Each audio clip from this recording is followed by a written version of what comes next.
He was greatly relieved to hear his son's voice through the open doorway near his back. "Dad? Dad, I hear someone?" The tourists were even more relieved. They exhaled and fell silent. In a moment, Aaron Katz appeared.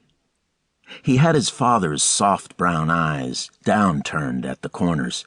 He was smallish, wiry, and it seemed at first that he had bluish hair and some appalling skin condition that made him look like a cheap garden statue come to life. On closer examination, he proved to be totally covered in fine gray dust, a residue of plastering or of sanding or of grout. Renovation. Physical labor. He was getting to love it because it wasn't what he was used to, and it wasn't what he was good at. A loose staple had ripped the elbow of his shirt. He had Band-Aids on 4 fingers, and he wore them proudly, emblems of the awkward joy of change.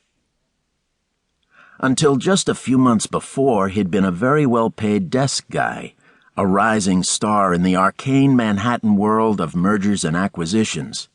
Then a few things happened.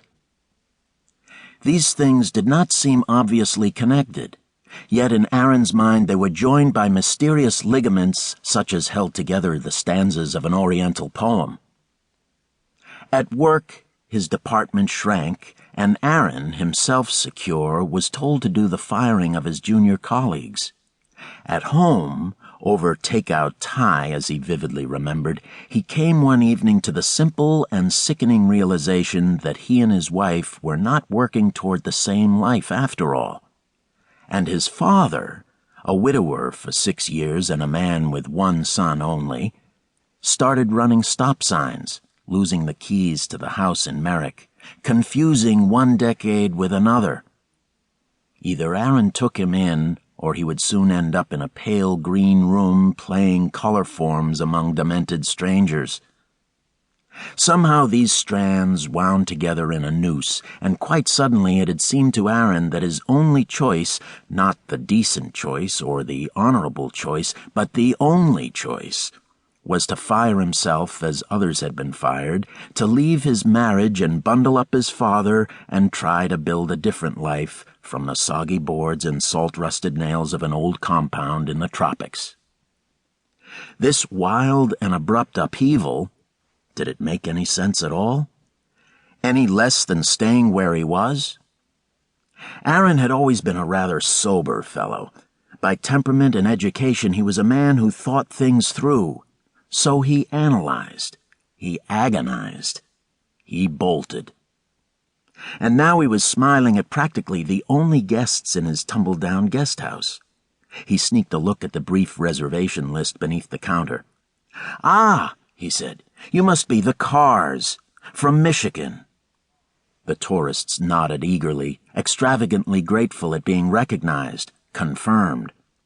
Aaron started reaching out a hand, then pulled it back when he remembered it was filthy. He was 41 years old, and the clean hands, clean shirt part of his working life was over. He was doing something on his own. He said, "Welcome to the Mangrove Arms. I'll show you to your room."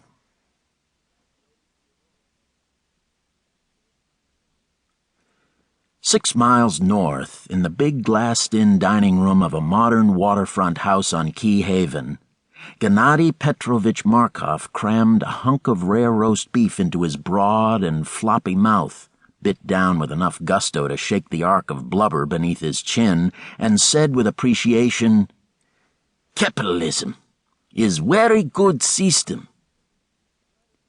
His friend and business partner, Ivan Fyodorovich Cherkassky, visiting from a somewhat less grand dwelling on the next canal, sipped his Clos de Vougeot and agreed enthusiastically.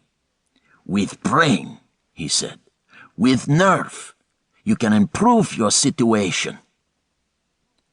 Markov put down his knife and fork just long enough to emphasize a point with the raising of a fat and dimpled finger.